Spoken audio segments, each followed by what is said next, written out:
Hi everybody, it's Claire back with another art journaling video, and surprise surprise, actually this time I'm going to be working in the large Dylusions journal. I'm playing with a collage paper from Natalie Scrapbooking, and this is one called Gale. This is one of the collage papers. So I'm using a water brush to just get the image out from the rest of the collage paper without it having those harsh cut edges that it can often have when you use scissors. So this is a great way to extract your image without it having those nasty harsh lines. So I'm going to be adding this onto quite a bright background. You can see I'm just taking all of the rest of the collage paper away, and I am going to be using that piece that's left on the right, so I'm not discarding that. I'm going to be using that to add onto my page as well. So you can see this journal is a great size for doing collage work in.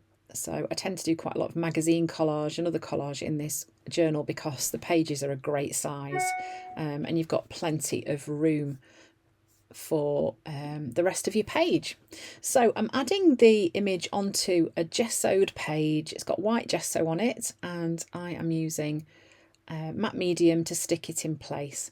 And then these are the bits of leftover collage that were on the right hand side of that image, and I'm just going to add some of these onto the page as well, again using the matte medium to stick them down. So one of the lovely things about Natalie May's collage papers is they stick down really well, and you can get them lovely and smooth. You can kind of polish them with your fingers after you have stuck them down, just to get rid of any bubbles and little pockets of glue that you might have used to stick them down, and they create a really lovely surface. Natalie has got lots of videos on her YouTube channel where she lives that she's done where she demos using some of her products. You can see lots of those on her channel too. So adding this collage paper in is just helping to break up that background to get us started.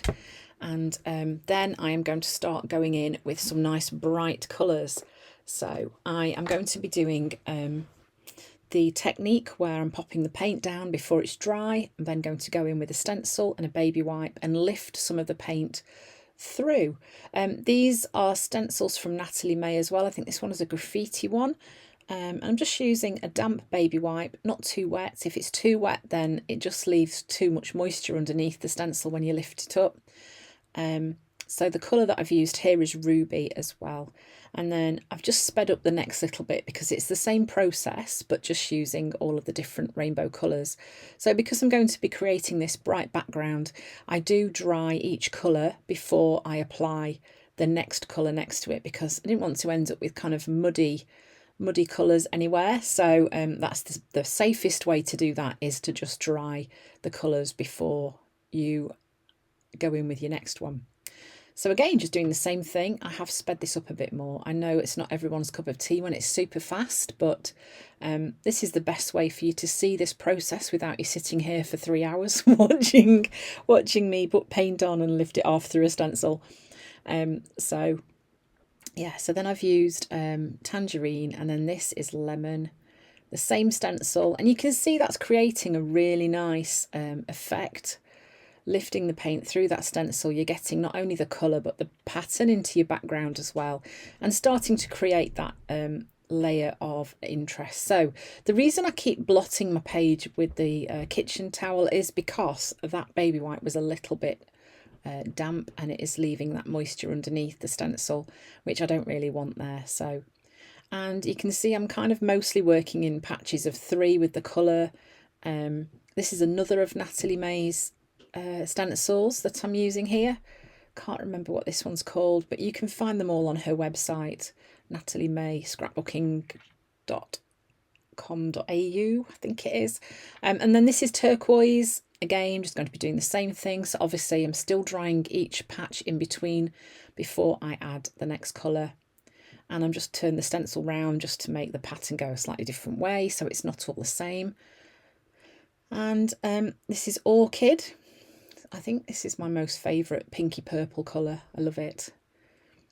And again, just lifting that colour through the stencil. This is such a great way to create a background. It's a lovely effect. And then I am going in with, I'm pretty sure that's carnation, so a slightly lighter colour. So starting to add a little bit more contrast back into my page, because there's all those brights there.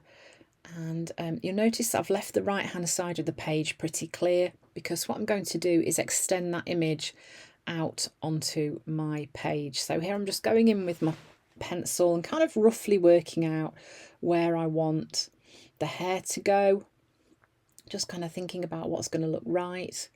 And then I decided I would just get brave and go in with my paint. So this is actually black gesso. And the reason I'm using that is just because I don't have to put any out on my glass mat like a giant blob. I can just use it straight from the pot. It's a Dina Wakley one. And I'm going in with quite a dry brush so I can keep the same effect of that Natalie's got on that collage paper with the hair. And I'm just kind of going in and brushing some brush strokes on there to give the effect of the hair, and I'm just going to pull that image down and out onto the rest of my page.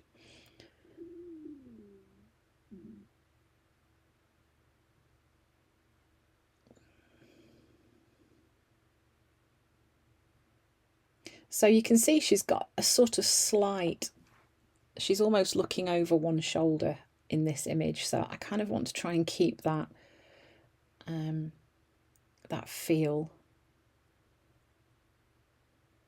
I'm definitely still learning with stuff like this, but I think, you know, like I often say, your art journal is a safe place to try things, and you don't have to show anybody if it doesn't work or you don't really like it. It really doesn't matter.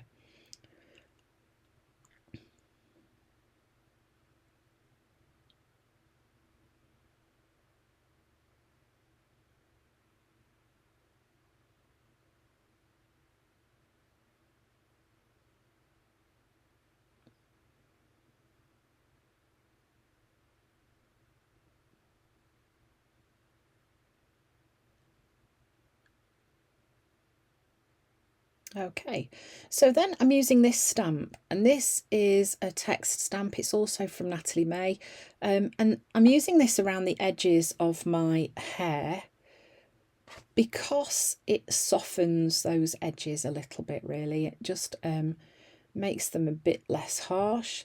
This is also a collage paper from Natalie May, and I'm just adding some of this on the top of my background, just to bring some of that into the foreground with this collage paper with these marks on it.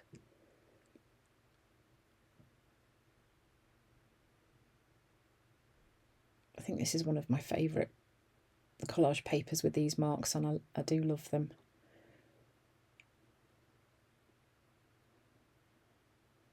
Okay.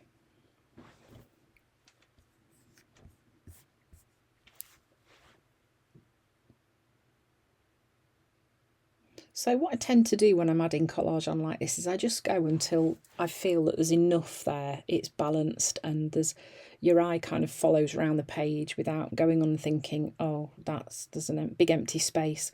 So here I decided that I didn't like the hair, so I went back in and just added a bit more. The gap that I'd left was too massive and it just felt a bit wrong. And then I wanted to bring that black across the rest of the page. So this is a stencil that I designed for Scrap FX, one of the Circles Galore set. And I'm just adding a little bit of black stenciling onto my page as well.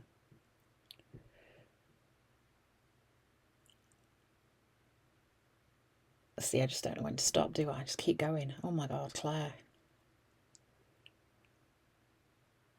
Okay. And then I'm going over the top of that using another Scrap FX stencil. This one is called Vision. And I'm just adding some white stenciling over the black stenciling, which pushes the black stenciling away a little bit more too.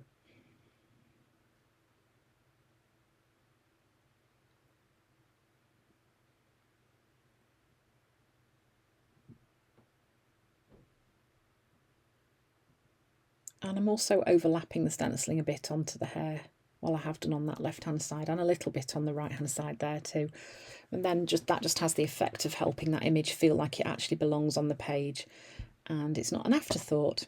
So then I'm going in with my quote, which I am writing using a Posca pen. This bit is sped up. I don't actually write that fast.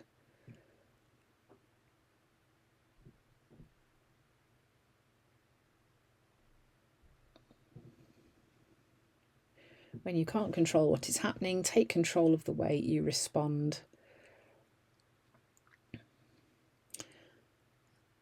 That is where your power lies. I think that's how that, yeah. I've also added a little bit of pink onto the cheeks as well.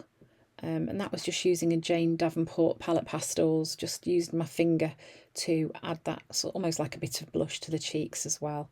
So then I've also gone through and made some of those letters a bit bolder and then added a white highlight to them. And then, just because I never know when to stop, I'm going in with a pink Posca pen and just adding some crazy white pink highlights to the hair.